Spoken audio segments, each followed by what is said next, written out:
চলো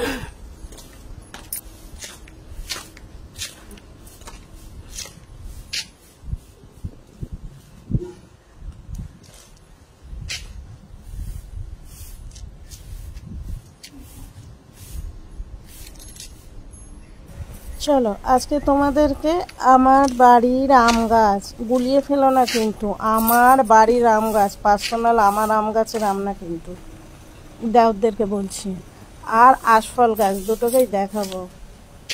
অন্য বছর কি হয়, অন্য বছর বলতে গত বছরই গাছে আম হয়েছিল, আর আশফলটা তো 3-4 বছর ধরে হচ্ছে।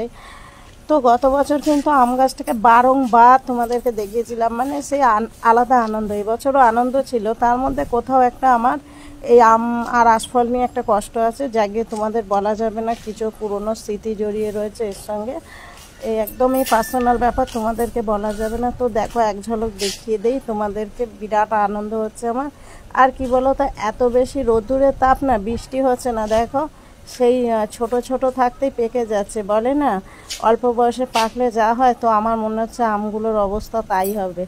অল্প বয়সে পেকে যাবে, ভেতরে কোনো শ্বাসফাসও হবে না, মিষ্টিও হবে না, ভোগাস লাগবে পুরো। তো যাকে কি আর করা যাবে, প্রকৃতির নিয়মে ওদেরকে চলতে হয়। তোমার দাদাভাই কিন্তু জল দেয় না তা না, কিন্তু ন্যাচারাল যেটা সেটার সঙ্গে তো মানে কৃত্রিমের একটা পার্থক্যই থাকে, তাই না? তো গিয়ে আম তো এবছর এরকম হয়েছে, আম ফলনটা আমার আশপাশের লোক বলছে যে ভালো হয়েছে, বাট আমার মনে হচ্ছে একটু কম।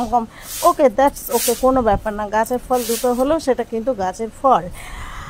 আর একটা যেটা হচ্ছে আশফল, দেখো সেই হয়েছে, বড় বড় মিষ্টি মিষ্টি আশফল হয় গো, যদি খেতে চাও তো চলে আসবে। কিন্তু আশফল কিন্তু আমাদের অনেকটাই হয়েছে, আমাদের আশফলগুলো এত মিষ্টি হয় চিন্তা করতে পারবে না তোমরা। তারপরে চলে গেলাম তোমাদের সূর্য মামাকে দেখাতে।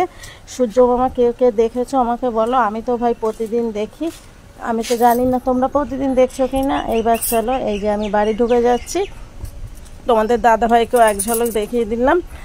এই যে আমার গাছের পেয়ারা, আমার বাড়ির গাছের পেয়ারা, বারবার বলছি গন্ডগোল করে ফেলো না কিন্তু, আমার বাড়ির গাছের পেয়ারা, আমার পেয়ারা না, এই পেয়ারা। আর দেখো আমার মানে ট্যাঙ্কিটার মধ্যে এত বেশি রোদ্দুর পড়ে যে গরম জল গায়ে দেয়া যায় না।